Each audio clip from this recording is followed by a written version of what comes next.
मेरो पहाड़ के पिछले अंक में आपने हमारी सातों आठों परंपरा की बीरुड़ पंचमी तथा सातों को देखा।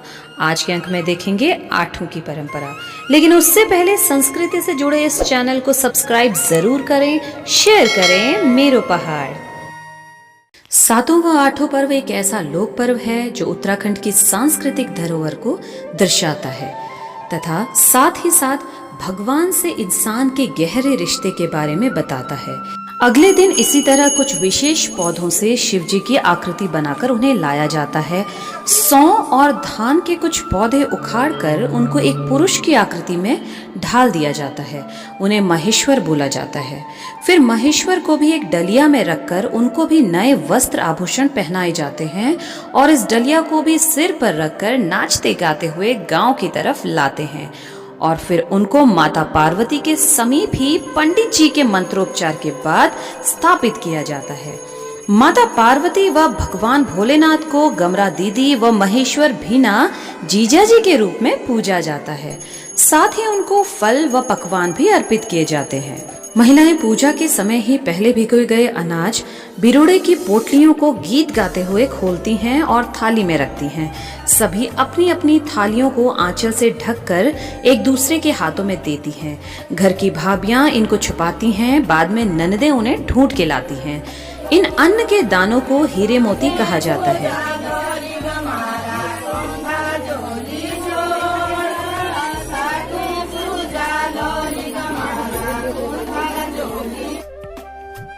दूर्वाष्टमी का व्रत धूप की तरह वंश के फैलने की कामना से किया जाता है। धूप पवित्र होती है और सामान्य अवस्था में पनप जाती है और सर्वत्र फैल जाती है। उत्तराखंड में महिलाएं इस व्रत को बड़ी श्रद्धा से करती हैं। व्रत में पूजा विधि विधान से करने के साथ साथ वे एक लोक कथा भी कहती सुनती हैं, जिनमें महिलाओं के मातृत्व भाव और संतान की रक्षा का भाव परिलक्षित होता है।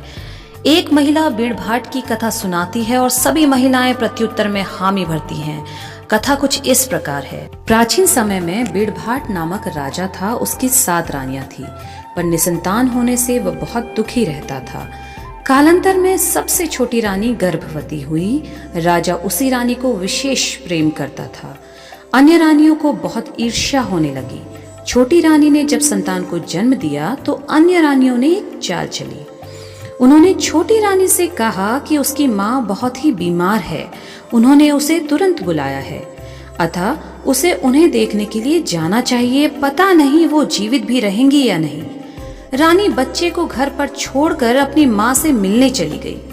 वहां जाकर उसने देखा कि माँ तो बिल्कुल स्वस्थ है। माँ से पूछने पर पता चला कि उसने कोई संदेश भेजा ही नहीं था। वह समझ गई कि यह उसकी सौतों का षड्यंत्र है। उसने अपनी पुत्री को वापस लौट जाने को कहा। इसी बीच 6 रानियों ने अपनी योजना के अनुसार बच्चे को एक नौले बावड़ी में फेंक दिया। वह रानी दुखी मन से घर लौटी। घर वालों ने उसे बताया कि उसने कोई संतान पैदा ही नहीं की थी, उसने एक शिलाखंड को जन्म दिया था। रानी दुखी होकर इधर उधर घूमने लगी। उसे प्यास लगी तो वह उस बावड़ी से पानी पीने के लिए झुकी तो उसे वहां एक बालक दिखाई दिया। उसने माँ के हार को पकड़ लिया। रानी ने उसे बाहर निकाल लिया।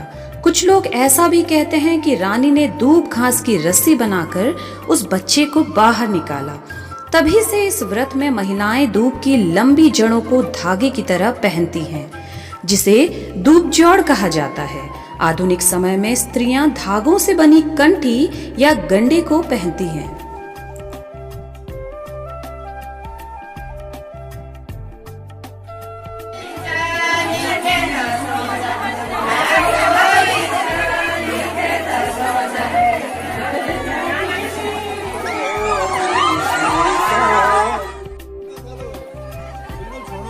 इस अवसर पर एक अनोखी रस्म भी निभाई जाती है। कुछ अनाज के दाने, बिरुड़े और मौसमी संतरा, सेब, आंवला, नाशपाती आदि फलों को एक पिछौड़े या वस्त्र में लेकर उछाला जाता है।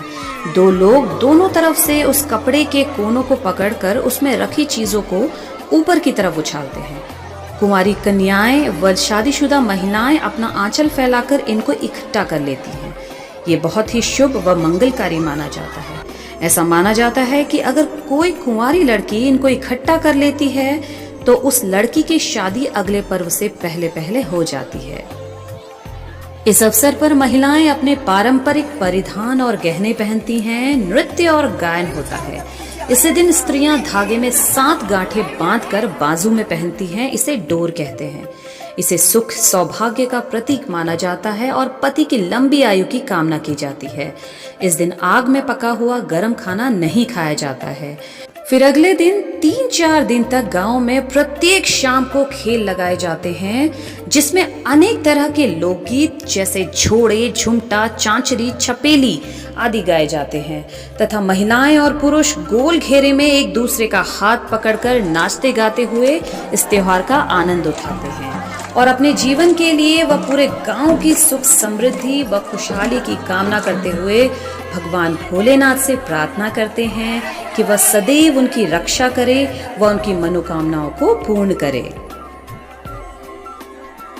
इसी तरह अगले 4-5 दिन यूं ही गौरी और महेश्वर की पूजा में नाचते गाते व हर्षोल्लास के साथ व्यतीत हो जाते हैं। उसके बाद गौरी और महेश्वर को एक स्थानीय मंदिर में बड़े धूमधाम से लोकगीत गाते व ढोल नगाड़े बजाते हुए ले जाया जाता है, जहां पर उनकी पूजा अर्चना के बाद विसर्जित कर दिया जाता है, जिसको आम भाषा में सेला या सीला देना भी कहते हैं।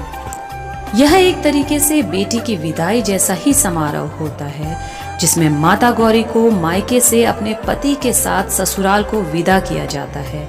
इस अवसर पर गांव वाले भरे मन व नम आंखों से अपनी बेटी गमरा को जमाई राजा महेश्वर के साथ ससुराल की तरफ विदा कर देते हैं।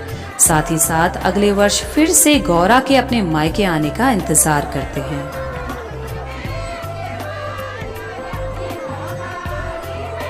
संस्कृति से जुड़े इस चैनल को सब्सक्राइब जरूर करें, शेयर करें। मेरो पहाड़।